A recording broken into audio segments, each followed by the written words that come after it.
So much momentum coming into this season after those first two. So much excitement around this one.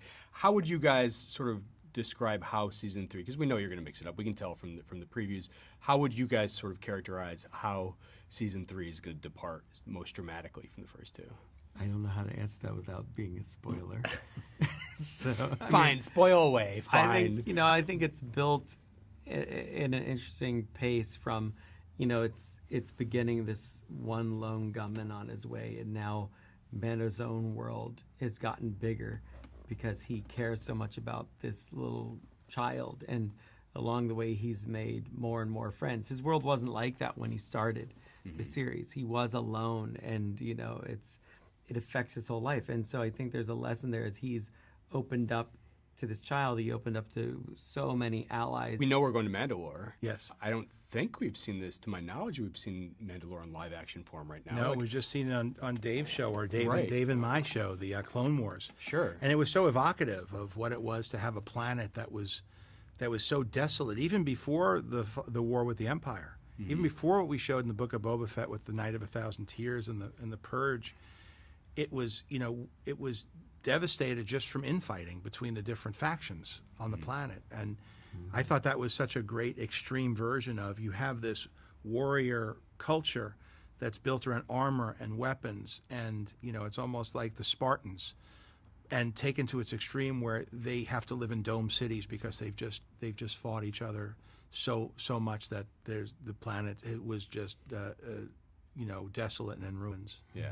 Were there real life inspirations that you guys drew on? Real life, I mean, we drew definitely from what we'd done in Clone Wars and the designs we'd done there for that show. I mean, I think that it's a matter, and you brought in some special talents. You want to talk about that at all? For the design world? For Mandalore. Oh yeah, so right. So for part of what the ruins look like of it, we had been working with Phil Tippett, and Phil Tippett is, we all know him from his great stop motion work with the legendary, with the chess set and with the Tauntauns, the walkers, right. But he also is creates sets, and he did a movie called Mad God, which is a very dark animated film, and he has a sensibility that's very, he likes to create off-putting environments and very moody, scary, nightmarish visions. And so having him coordinate with Doug Chang, we had worked with him for smaller things for other seasons, like walkers in the background of the prison planet and such.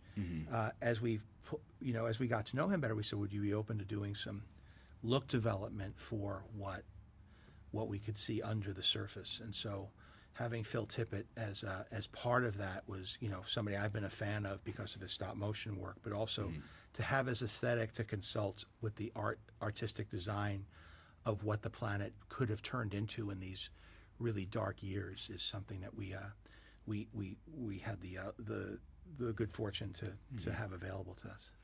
Season 1, we met and promptly fell in love with the child. Season 2, we found out child is known as actually Grogu. Are you guys going to keep peeling the layers off of this character? Can you? Are we going to find out more? Can you tease us? Yeah, I think as he learns more, we learn more. And we just like we did with the lead character of the Mandalorian, we showed little snippets of flashback as he sat alongside of the armorer and was led through a reverie of memories of his early childhood and what he faced and how he became part of the Mandalorians.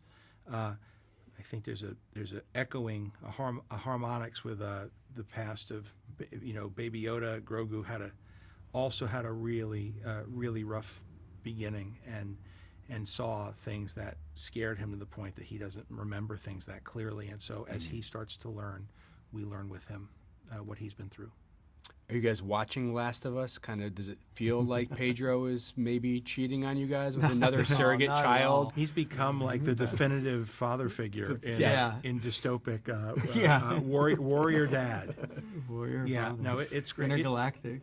It's interesting though how he's starting to really corner the market on that archetype. Yeah. But I think it's a very different show, but I enjoy it thoroughly, and I think it's geared towards. It's more of a R-rated, heavy-duty, violent version, and ours is meant to watch with the kids. Right. So I think there's enough separation that people won't confuse the two. But but certainly Pedro's been working very hard over the course of his career and the fact that he's actually being recognized as somebody, and they're looking back to his previous work as well and realizing how good he's been in so many things. It's nice to see him being recognized and rewarded for all of his talent and hard work. Killing it on all fronts right now.